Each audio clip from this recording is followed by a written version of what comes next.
Hello everyone and welcome to the 2021 Audi Q5. This is Audi's bread and butter compact crossover that's been provided to me today by Glenmore Audi. Lots of thanks have to go off to them for allowing me to test drive one of their demo models for a couple days. So what are we looking at here?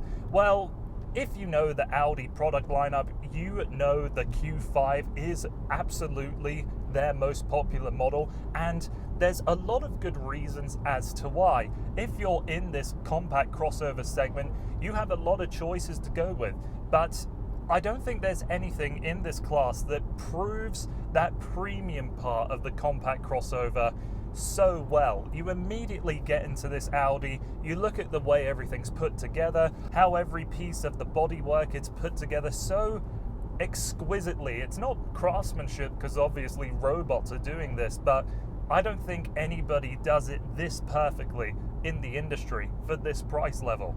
And for the 2021 model year, Audi made a couple of revisions to keep this product fresh. So on the outside, you'll see that the face and the rear end does look slightly different. We've got new headlights and taillights, a little bit of a larger and different design to the grille. Taillights, they have been updated to have that animated effect whenever you turn on or turn off the car, or whenever you're indicating. It's a fun thing to observe and play with and show off to many of your friends. And the trunk lid is still that clam shape that we've seen in previous Q5s, but then the Q7 as well. And the back end of this does look a lot more like the Q7.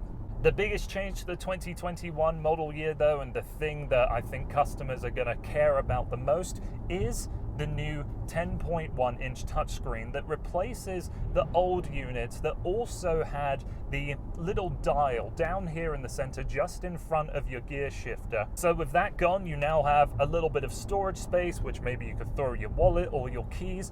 And the 10.1 inch touchscreen, I'm always going to bring up every time I test out an Audi, is one of the absolute best on the market today. It looks beautiful, easy to work with. It has wireless Apple CarPlay and Android Auto. And even though it isn't the dual screen setup that you'll have with the Q7 or the Q8, having the physical dials below for your climate control are foolproof and really nice to interact with. It's great that when you want to select something on these little silver rockers, that the animation is highlighted just from a little bit of pressure. That's really cool. We have a new standard engine, so with the 2-litre turbocharged 4-cylinder engine, it now makes 261 horsepower and 273 pound-feet of torque with the assistance of the 12-volt mild hybrid system. And how it basically works is, how I come to experience it is more like the next generation of stop-start engine technology. Just with that little electric motor and that tiny battery, you're able to have a smoother action to get off of the line. And it isn't as capable or as impressive as the 48-volt system that Audi uses on their V6 and V8 engines, like what you see in the A6 to the Q8 and all of those vehicles in between, really. So the benefits to the main consumer, I think, are going to be particularly hard to notice, but that in essence is a good thing. It's a new added layer of the system that you don't really notice unless you really pay attention. Other parts of the powertrain to note, we still have Audi's Quattro all-wheel drive and the 7-speed dual-clutch transmission. I made a note of the throttle response that I experienced in the Q3 that I tested recently, and I do notice that there is just a little bit of hesitation from the throttle pedal, even with this quick shifting transmission. The driving characteristics of this Q5 honestly really aren't all that special, and if you're looking in this class for something that's a lot more engaging, then I don't think the Q5 excels at that. But as I was mentioning previously with the premium fit and feel, if you're looking for a vehicle that comforts you, that is incredibly quiet on the highway, and really has all of the technology one could ask for, I think this Q5 is excellent at succeeding at that intended mission.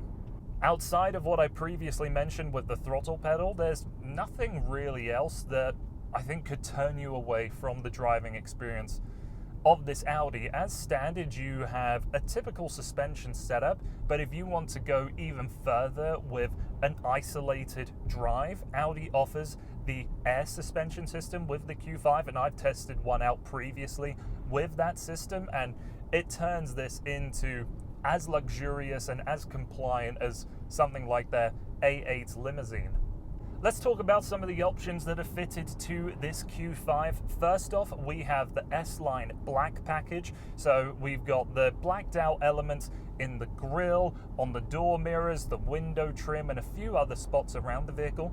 But we also get these gorgeous 20-inch Audi Sport rims. Those look fantastic, and they're worth the price of admission of this package alone.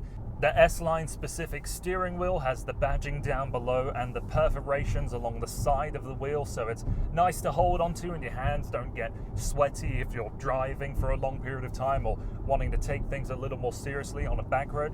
You have these tiny little plastic paddle shifters behind the steering wheel, which aren't the nicest but aren't the worst either. You also get the piano black plastic trim on the inside, which I'm not particularly fond of. There's quite a few of other options that you can go through, but I'm really not a fan of glossy black plastics in interiors. They just get scratched easily, dusty, and it's just a constant bit of maintenance that you just always wish you didn't have to look out for. And the other option box ticked is that this specific vehicle comes with the wireless phone charger that hides underneath your center console armrest. It can slide forward a little bit to cover the cup holders, but it can't go all the way back, and I can only presume that's so you don't crush your cable that might be back there that's plugged into the USB-C outlet. Rear seat comfort in the Q5 definitely isn't best in class. It is tighter for me as a 6'4" individual to sit behind myself, even though I'm sure I could do it if I had to. The seats fold down and recline 60/40, but with the middle seat, you can fold it down to become a ski pass-through. That is an incredibly attractive feature to a car like this that's meant to be fulfilling all of your lifestyle choices, and I'm sure skiing is going to be one of them if you live in this part of the world. The rear glass doesn't go all the way down, which is always annoying. Out of all the Audi models that I've tested out in the past, this rear view camera does seem to be quite low res. I'm surprised that they cheaped out in that area, but I'm sure that a lot of people are going to want to option up for the 360-degree camera system, which I have used before and is frankly excellent. There isn't all that much storage space in the center console, but it's nice that your door pockets are large enough to fit a large 1-liter bottle if they need to. In this Q5, I will say that there's a few too many hard black plastics, but there's still plenty of soft touches like across the dashboard where you rest your arms and a few other choice spots around this cabin. Even though hard plastic sounds cheap and sort of the economy run way of doing things, none of it feels inexpensive. None of it feels like you've wasted your money. Second row comfort is fantastic as well. I love that with this Q5 you can fold each seat independently. They slide forwards and backwards just a touch. If you're a driving enthusiast, I just don't think the Q5 is that kind of vehicle for you, but I promise you that if you're going out to spend this kind of money on this kind of vehicle. So that's all of my thoughts towards the 2021 Audi Q5 in a nutshell. The biggest difference you are going to notice, unless you're really particularly fond of the exterior looks, is the interaction with the touchscreen. If that doesn't really matter to you and you don't need to be in the latest, greatest model, then it isn't that big of a leap over what was its 2020 predecessor. But being in this vehicle is just rewarding to know that if you're going to spend this kind of money on this kind of a vehicle, I really do think you're going to get your money's worth. Beautifully quiet on a highway, absolutely no noise, vibration and harshness from the engine bay or the transmission tunnel.